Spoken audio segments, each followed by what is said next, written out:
जी, हमारा जो आज का टॉपिक है that is purpose of life. Purpose of life, why I am here, right. अऊज़ु बिल्लाहि मिनश शैतानिर रजीम, बिस्मिल्लाहिर रहमानिर रहीम।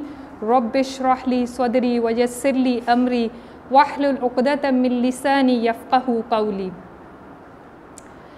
Every one of us at some point in our lives must think that why we are here. Have you ever think of this question that why I am here? Of course not in this classroom. I'm talking about in this life, why we are here. What is the purpose of my life? Why Allah subhanahu wa ta'ala created me? Where I am going and what's my final destination? Why religion? In questions के बारे में have you ever think of it? कभी किसी के mind में कोई बात आती है? कुछ भी नहीं आता, कभी सोचा ही नहीं है। अगर नहीं सोचा तो सोचना चाहिए। We should think of it कि वाई आई एम हियर, मैं यहाँ पे क्यों हूँ, इस दुनिया में किस लिए आई हूँ। अल्लाह सुब्हानहू तआला मेंशन्स इन कुरान दैट अफ़ा हसिबतुम अन्नमा खलक़नाकुम अबसा व अन्नकुम इलैना ला तुरजऊन। Did you then think that we created you without purpose and that you would not that you would never be returned to us? सूरह अल-मुमिनून आया 115। अल्लाह सुब्हानहू तआला कहते हैं कि हमने तुम्हें ऐसे बेकार में पैदा नहीं किया जैसे और सारी क्रिएशन को पैदा किया। हर चीज़ अल्लाह ताला ने किसी पर्पस के लिए पैदा की है, लेकिन यहाँ पे अल्लाह सुब्हानहू तआला is mentioning to his creation कि अल्लाह ताला ने हमें एक पर्पस के साथ भेजा है। व्हाट डू यू थिंक, वो क्या पर्पस होना चाहिए? वाई अल्लाह सुब्हानहू तआला क्रिएटेड अस, अल्लाह ने हमें क्यों पैदा किया? What do you think? Allah सुब्हानहू तआला इज़ आवर क्रिएटर और अल्लाह ताला ने ही हमें कुरान में बताया है। अल्लाह ताला कुरान में कहते हैं वमा खलक़तुल जिन्ना वल इंसा इल्ला लियअबुदून। अल्लाह सुब्हानहू तआला सेज़ इन सूरह अज़्ज़ारियात आया number 56, I did not create jinn and humans except to worship me। ठीक है, अल्लाह ताला ने हमें क्रिएट किया अपनी वर्शिप के लिए। So means if we are offering 5 times a day, we are performing Hajj and Umrah, we are fasting, then means we are worshipping। अल्हम्दुलिल्लाह we are Muslims। So हमारा पर्पस ऑफ क्रिएशन जो है वो fulfil हो गया, right? हो गया fulfil. इसमें बड़ा एक इंटरेस्टिंग वर्ड है, अल्लाह ताला ने अपनी क्रिएशन को पैदा किया लियाबुदून, अपनी इबादत के लिए। इबादत जो है अरबिक में कोई जो वर्ड होता है ना, उसके अंदर एक रूट वर्ड होता है, आइन बा दाल, अब्द इसका रूट है। अब्द का क्या मतलब होता है, किसी को पता है? Anyone knows? Very good, slave. और ये जो आजकल जैसे सर्वेंट्स या हेल्पर्स होते हैं वो उस तरह के स्लेव जैसे पुराने ज़माने में थे, वो वैसे स्लेव नहीं थे। They were totally in control of the master. वो टोटली अपने मास्टर के कंट्रोल में होते थे। वो हर वो बात करते थे, हर वो काम करते थे जो उनका मास्टर चाहता था। तो इबादत is basically not just about the rituals. Definitely सला, फास्टिंग, हज, ये जो बाकी सारी चीज़ें, गिविंग चैरिटी, ये सब चीज़ें जो हैं these are the acts of worship. लेकिन ये सिर्फ ये चीज़ इबादत नहीं है। इबादत अब्द है का उसका रूट है, और अब्द स्लेव, और स्लेव का मतलब ये कि हर बात अल्लाह की मानना इज़ इबादत। अच्छा, अब आप मुझे बताएंगे जब मैं वर्ड बोलती हूँ इबादत, आपके जहन में क्विकली क्या आता है? सही से बताना है, जो आपका प्री नॉलेज है इस वक्त मैं वो उसकी बात कर रही हूँ। किसी के जहन नमाज, वेरी गुड, और क्या आता है? इबादत। सोचें, सब वर्ड इबादत को सोचें, और क्या आता है? नमाज एक बंदा पढ़ रहा है, वो इबादत कर रहा है। आपके जहन में और क्या आता है? इबादत। जो आप सोच, कुरान, एक बंदा है वो बैठा या बंदी है वो बैठ के कुरान पढ़ रही है, और ज़िक्र, शाबाश, किसी हाथ में तस्बीह है वो तस्बीह कर रहा है, ये इबादत। ये बंदा क्या कर रहा है? इबादत है। अच्छा, कोई बंदा अपने आप को, गुस्से को पेरेंट्स के सामने कंट्रोल कर रहा है, उनको ओबे कर रहा है, उनकी बात मान रहा है, तो हम कहते हैं नहीं, ये इबादत तो नहीं है। अल्लाह ताला ने हमें पैदा किया है और अल्लाह ताला ने हमें ये कहा है कि ओबे अल्लाह एंड हिज मैसेंजर। अल्लाह की बात माननी है और प्रॉफिट सल्लल्लाहु अलैहि वसल्लम की बात माननी है। हर बात अल्लाह की मानना इज़ इबादत।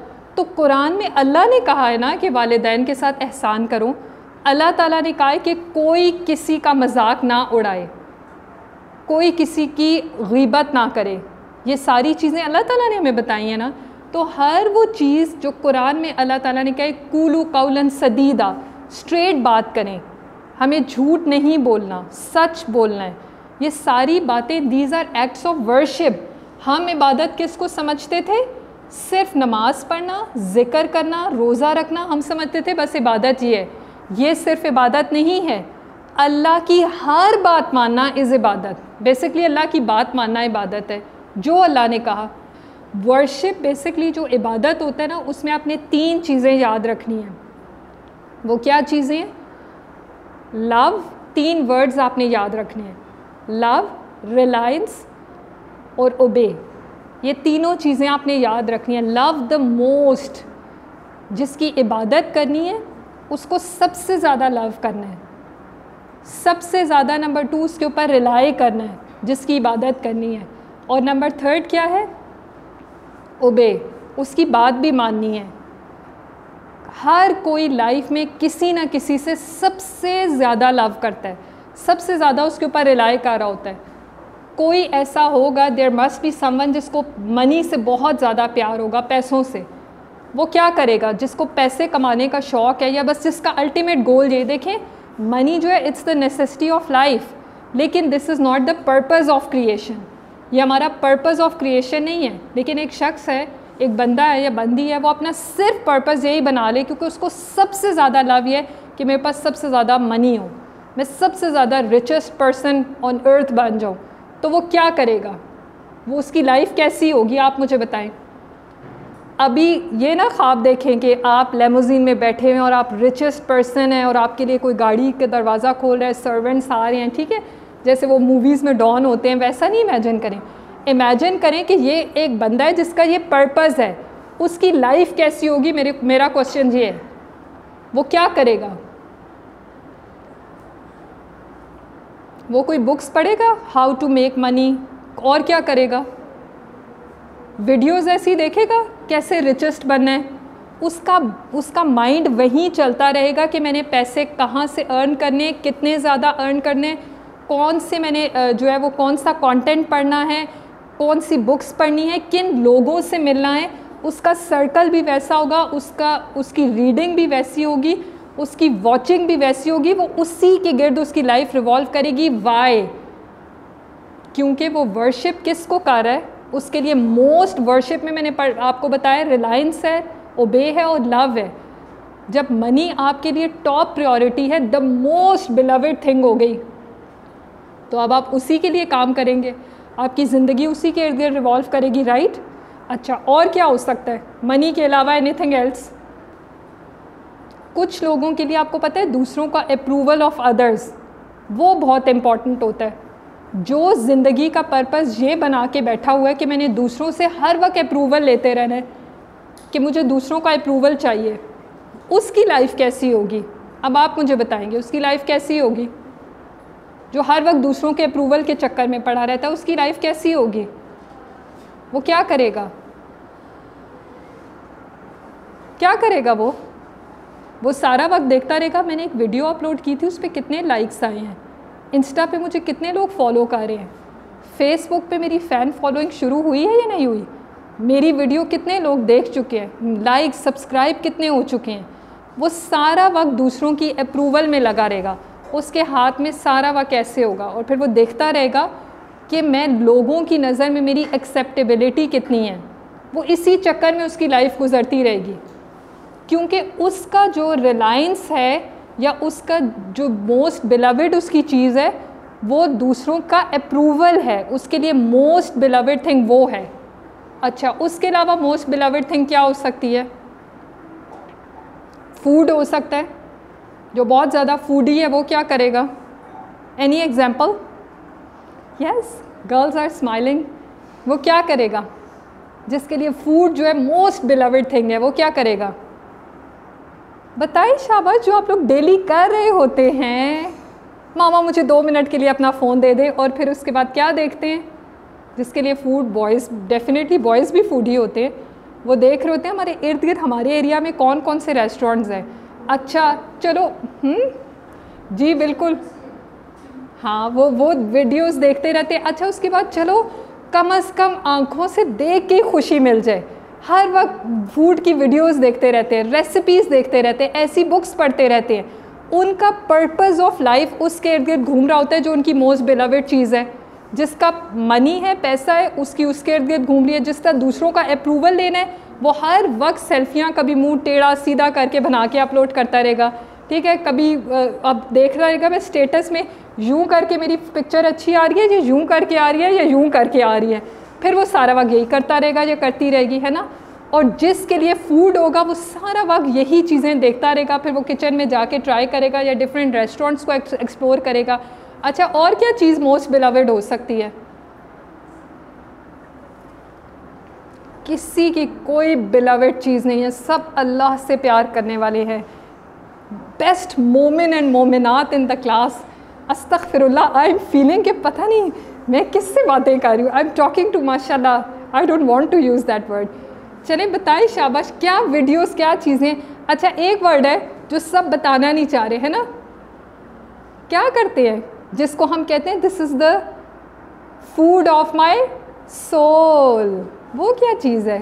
कुछ टिंग डिंग डिंग डिंग हो रहा होता है ना, you know something.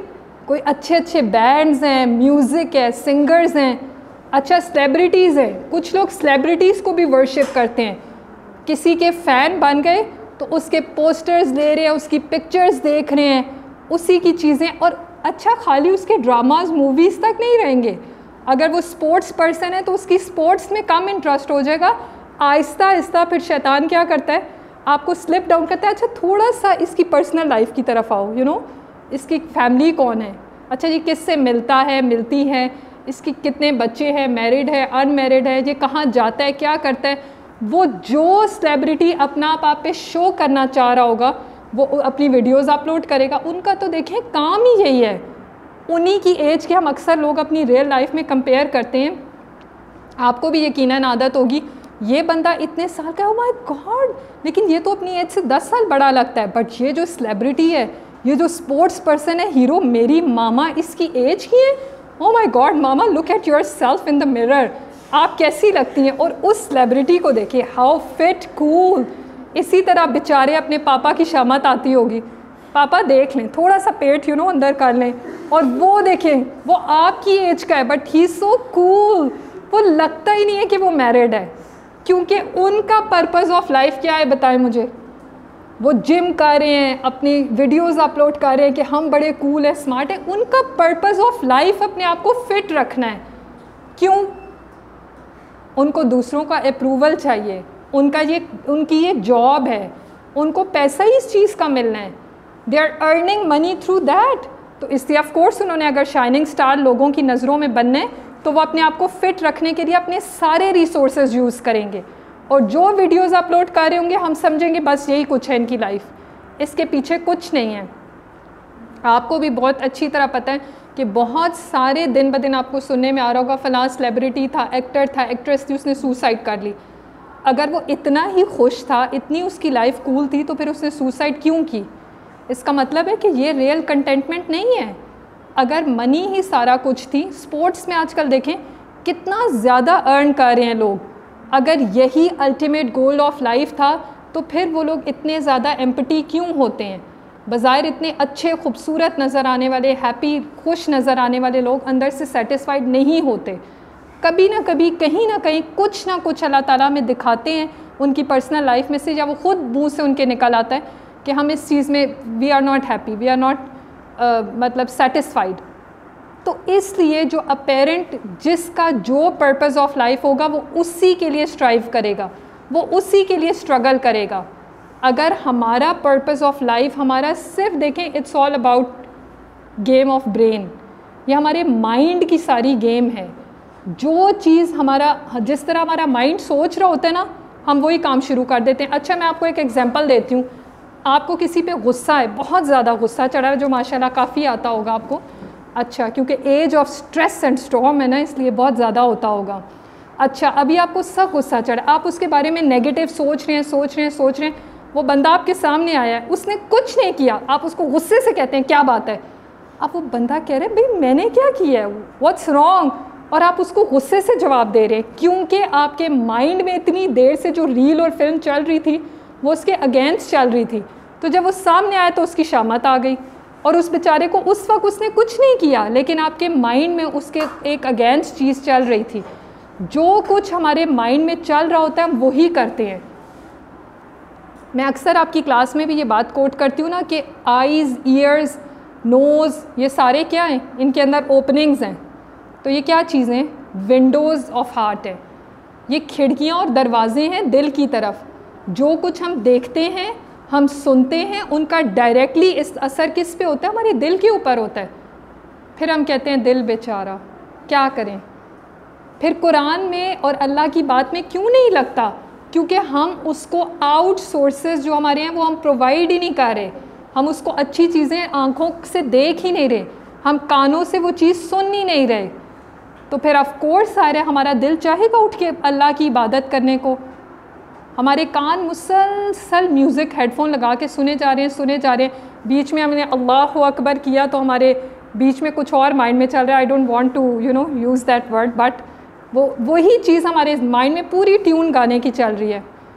Cricket match देख रहे हैं, अच्छा ठीक है इतने ओवर्स ख़त्म हो गए, जल्दी जल्दी अस्सलाम वालेकुम दुआ मांगी, जल्दी से आमीन क्या भाग के जाए, या अल्लाह पाकिस्तान मैच जीत जाए। वो भी हालात सबको पता है क्या चल रहे हैं, ठीक है। तो अब आप देखें कि जो चीज़, हाँ जी दुख, चलें अब दुख करने की ज़रूरत नहीं है, जो होना था दैट इज़ ओवर। तो अब जो चीज़ हम देखते और सुनते हैं ये हो ही नहीं सकता कि उसका असर हमारे दिल के ऊपर ना हो और हम वो काम करने के लिए मोटिवेट ना हो। तो इसलिए हम कई दफ़ा में अजीब भी लग रहा होता है कि अच्छा कुरान को ट्रांसलेशन से पढ़ना, डेली पढ़ना, हम अपने आप को क्यों बाउंड करें। और लोग तो, सब लोग तो ये नहीं कर रहे, हम अपने आप को बाउंड करेंगे, हम उसकी तरफ आएंगे, तब जो है हमारा दिल भी चाहेगा उस पर अमल करने को। जब हम वो काम कर ही नहीं रहे, हम सारा दिन बैठ के वीडियोस कुछ और देख रहे हैं, सारा दिन हम सुन कुछ और रहे हैं, तो फिर हमारा दिल कैसे लगेगा अल्लाह की बात मानने में। फिर हमारा दिल चाहेगा कि हम अल्लाह की बात माने? डेफिनेटली फिर हमारा दिल ही नहीं चाहेगा। तो इसका मतलब ये कि हम इंजॉयमेंट भी कर सकते हैं, लेकिन ये हमारा पर्पज़ ऑफ क्रिएशन नहीं है। अल्लाह सुब्हानहू ताला created everything. For example money है, हाउस है, लग्जरीज ऑफ लाइफ है, even earth, skies, water, wealth, everything for us, but we are not for these things. Allah ने हर चीज़ हमारे लिए पैदा की, अल्हम्दुलिल्लाह, हमें ऑनर्ड फील होना चाहिए, लेकिन हमें इन चीज़ों के लिए पैदा नहीं किया। हमें अल्लाह ताला ने कहा है कि मैंने तुम्हें अपने लिए पैदा किया। We are so special. हमें अल्लाह का शुक्र पढ़ना चाहिए कि हम इतनी ब्लेस्ड क्रिएशन है कि जिसको अल्लाह ने अपने लिए पैदा किया है। बाकी सारी चीज़ों को अल्लाह ताला ने कहा ये सब कुछ तुम्हारा है, यूज़ इट, इन सब चीज़ों को यूज़ करो, इन्जॉय करो, लेकिन अपने पर्पज़ ऑफ क्रिएशन को नहीं भूलना कि अल्लाह की बात जो हमने मानी है ना, उस पॉइंट को हमने अपने माइंड से हटने नहीं देना, वो हमने फॉलो करना है। उसके बाद और क्या बात थी वाई क्वेश्चंस में, कि why I am here, what is the purpose of my life, और क्या था वेयर आई एम गोइंग, कहाँ जा रही हूँ मैं या जा रहा हूँ मैं। अभी बात हुई है जो चीज़ें देखेंगे, जो करेंगे, हम उसी डायरेक्शन में मूव करेंगे। हम वैसी ही वीडियोस देखेंगे, हम वैसी ही बुक्स पढ़ेंगे, हम वैसे ही लोगों को पसंद करेंगे, उन्हीं की कंपनी में रहना चाहेंगे। फिर ऑफ कोर्स हमारा दिल चाहेगा कि हम वैसे ही चलें, उन्हीं के पीछे पीछे चलें, उन्हीं के साथ साथ चलें। ऐसा ही है ना, क्योंकि हमने उन लोगों को अपना जिस चीज़ को भी आइडियल बनाएंगे, जिस चीज़ को भी, फिर हम उसी को फॉलो करेंगे। अब आपके जहन में नाउ इट्स योर टर्न, अब आप बताएं कि जो पर्पज़ ऑफ क्रिएशन आज मुझे समझ में आया है, आपको समझ में आया है कि अल्लाह ताला ने हमें अपने लिए बनाया है। हमने अल्लाह की इबादत इस अल्लाह की बात मानना, हमने अल्लाह की हर बात माननी है। बात मानने के लिए ज़रूरी है कि हम कुरान और हदीस प्रॉफिट सल्लल्लाहु अलैहि वसल्लम की सीरा को अब से समझेंगे। तो उसके लिए हमें क्या करना पड़ेगा, प्रैक्टिकली कुछ करना पड़ेगा। अगर हम सब वो चीज़ें नहीं देखेंगे, पढ़ेंगे नहीं, वैसी कंपनी में नहीं रहेंगे, वैसे लोगों से नहीं मिलेंगे, तो हम वही कुछ करेंगे जो हमारी ऑलरेडी बिलवेड चीज़ें हैं। फिर हम पर्पज़ ऑफ क्रिएशन को नहीं समझ रहे ना, तो हम उन चीज़ों से बाहर नहीं निकलेंगे।